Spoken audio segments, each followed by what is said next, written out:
L'épisode du jour, c'est la présentation d'un cargo allongé, le Yuba Mondo EL millésime 2021. Eh bien, ce petit cargo, qui est certainement l'un des plus puissants de sa catégorie, est équipé d'un moteur Shimano Steps EU1000. Et ce moteur-là, on le connaît bien, puisqu'on l'a sur nos Spark et nos Genius E-Ride. Batterie de 504 Wh d'origine. Et après, la grosse, on va dire, différence avec les autres produits du marché, c'est qu'on a affaire à un cadre chromo, un cadre acier. Du coup, certes, c'est peut-être à peine plus lourd qu'un cadre aluminium, mais le gros avantage, ça va être le confort, aussi bien pour le pilote que pour le passager. On aura l'occasion pour parler de tout ça dans le sujet test, mais Zoé a validé, le confort est bel et bien supérieur à l'arrière à notre Boda Boda en aluminium.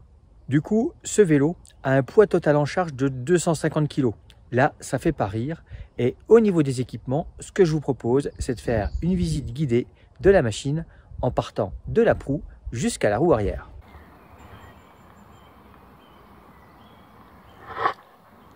La bonne nouvelle, c'est que les abeilles valident de Yuba. C'est que ça doit être bon pour la planète.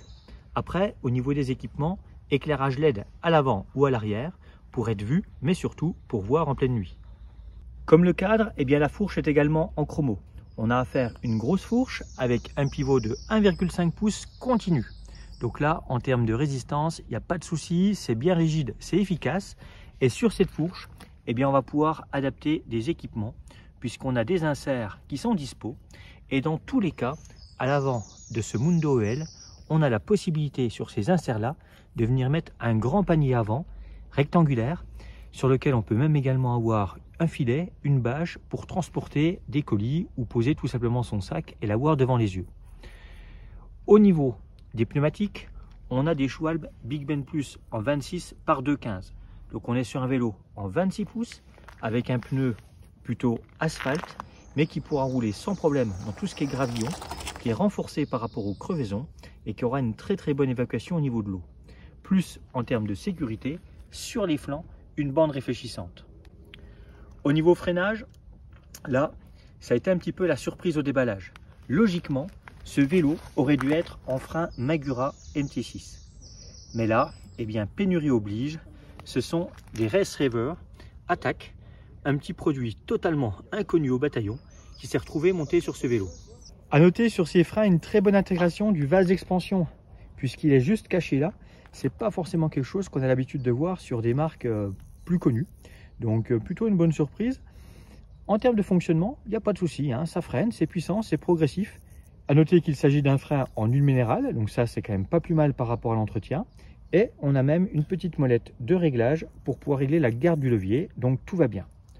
Puisqu'on est dans le chapitre ergonomie, eh bien au niveau du poste de pilotage, sur ce vélo urbain, on a un cintre urbain.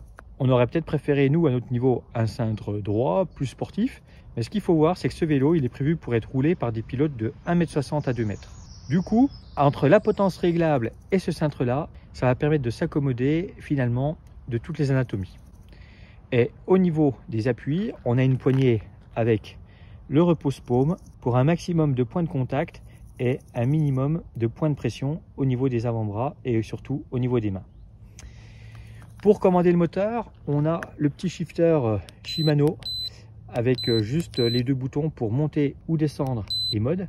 Et sur ce moteur Steps EU1000, on a 4 modes. Si on intègre, on va dire, le mode off, puisqu'on a un vélo qui pédale très bien, même moteur coupé en termes de friction. Et ensuite, on va avoir 3 modes, Eco, Trail et Boost. Et chacun de ces modes, avec l'application ou avec l'ordinateur, eh bien, vous allez pouvoir les paramétrer sur 3 niveaux différents. Donc au total, 12 réglages possibles par rapport à l'assistance. Et après, au niveau de cette console qui est amovible très facilement, et ça c'est un bon outil entre guillemets anti-vol, ça n'empêche pas de monter un autre anti-vol, on va pouvoir faire défiler les différentes fonctions pour connaître l'autonomie selon le mode utilisé, le temps de roulage, la vitesse moyenne, la vitesse max, la fréquence de pédalage lorsqu'on roule. Ça c'est vraiment intéressant, dans l'idéal 80-90 tours minute. Et c'est également sur cette console qu'on va pouvoir éteindre ou allumer les feux, mais dans l'idéal, en 2 roues et surtout en ville, il vaut mieux rouler tout feu allumé. Alors voilà pour l'avant, reste à vous parler des vitesses. On n'a pas de vitesse à l'avant puisqu'il s'agit d'un vélo avec assistance électrique. Par contre, Pour ce qui est de la partie arrière, on est sur une transmission Deore en 10 vitesses, une transmission qui est vraiment adaptée pour un VAE, aussi bien au niveau des dentures qu'au niveau de la durabilité, puisque le 10 vitesses va permettre d'avoir une chaîne plus large, donc quelque chose de beaucoup plus costaud, fiable, durable dans le temps pour pouvoir aligner 10 km. Et ça, c'est vraiment un plus. Avec notre Boda Boda, on a dépassé les 5000 km et on a toujours la chaîne d'origine. Elle est passée bien sûr à 0,75, mais elle n'est toujours pas à 0,5. Donc pour l'instant, on n'use ni la cassette ni le plateau, donc on peut continuer à rouler comme ça. Et je pense qu'on la changera prochainement. Autant les plaquettes, on en a passé un paquet. La chaîne, tout va bien. Sur celui-ci, vu qu'on est en frein double piston, on aura automatiquement moins d'usure de plaquettes. Ça, c'est évident. La surface de contact étant beaucoup plus importante, eh bien les plaquettes seront beaucoup plus résistantes dans le temps. Elles s'useront beaucoup moins vite. Donc moins de frais à prévoir côté freinage avec un vélo cargo en double piston. Petite parenthèse par rapport au vol, on peut stocker le cadenas de blocage de roue sur le cadre lorsqu'on roule. Et contrairement au Boda Boda où il se glisse à l'arrière pour bloquer la roue arrière, sur le Mundo EL, c'est dans la fourche que celui-ci se bloque pour sécuriser le vélo. Notez également la présence d'un petit amortisseur de direction qui va permettre de rouler bien droit, même si on lâche une main pour indiquer sa direction aux voitures. Alors ce vélo, il est tout à fait adapté pour rouler sous la pluie, puisqu'au niveau des garde-boue, on a un ensemble caréné complet qui va protéger aussi bien le pilote que le passager, avec un garde-boue donc en aluminium qui descend très bas, ce qui va éviter d'avoir un filet d'eau qui remonte. Souvent les garde-boue s'arrêtent trop haut et on a quand même de l'eau qui gicle les pieds du pilote. Là, sur celui-ci, ça descend beaucoup plus bas, donc ça c'est un vrai plus. Et à l'arrière, eh bien, on a un système caréné complet, plus les flasques sur les côtés, qui ont l'avantage eh bien, d'éviter d'avoir les enfants qui vont glisser leurs jambes, leurs pieds côté rayon. Donc en termes de sécurité, ça c'est important. Au niveau confort, on a parlé du poste de pilotage, des poignées.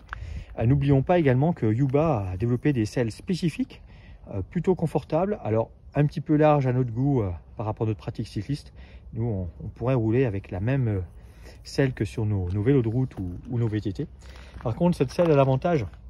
Alors là, j'ai le guidon, ce qui permet d'avoir une poignée lorsque je veux mettre le vélo sur sa béquille ou l'enlever. Mais on a une poignée à l'arrière de la selle. Donc si vous optez pour d'autres options pour les passagers, le fait d'avoir une poignée à l'arrière du vélo pour pouvoir le mettre sur sa béquille ou l'enlever, c'est quand même pas mal.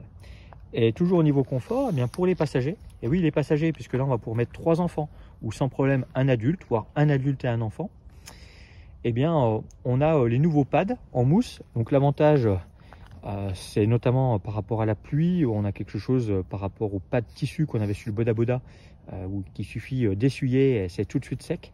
L'eau ne s'imprègne pas, donc ça c'est un gros avantage. Et donc ça, il s'agit d'options, de add-on comme le bambou deck qui est là en dessous, ou encore des bambous qui servent de repose-pied. En parlant de repose-pied, vous avez également la possibilité sur ce type de vélo de mettre un repose-pied tubulaire ou encore des pegs pour les plus petits pour pouvoir faire comme les grands. Voilà, vous savez presque tout sur ce Yuba Mundo EL. À noter que les manivelles sont en 170 mm et que les deux axes sont des axes traversants. Donc ça, par rapport au vol, c'est également un plus, il n'y a pas de serrage rapide. Ce qu'il faudra peut-être sécuriser, c'est le collier de la selle à l'avant, puisque si quelqu'un vous pique l'ensemble, là, vous êtes un petit peu mal. Vous pourrez toujours vous asseoir à l'arrière pour pédaler en mode chopper, voire pédalo. Si vous voulez en savoir plus sur ce produit, qui existe d'ailleurs dans une deuxième couleur, on va dire jaune poste, eh bien rendez-vous sur le site Yuba ou en magasin. Avec un peu de chance, vous trouverez votre bonheur. Aujourd'hui, les magasins ne peuvent plus faire de réassort, mais certains en ont en stock, donc profitez-en vite.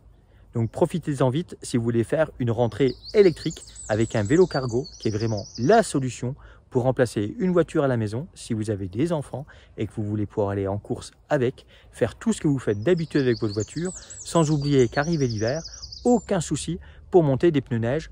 Nous, c'est ce qu'on fait tous les hivers avec le Boda Boda et on compte bien faire la même chose avec ce Mundo EL. Et à découvrir prochainement, eh bien, le test de ce produit et également une surprise qui arrivera un petit peu plus tard où sur ce vélo, on a décidé de faire une préparation, voire carrément une optimisation. Et là, vous allez être très surpris.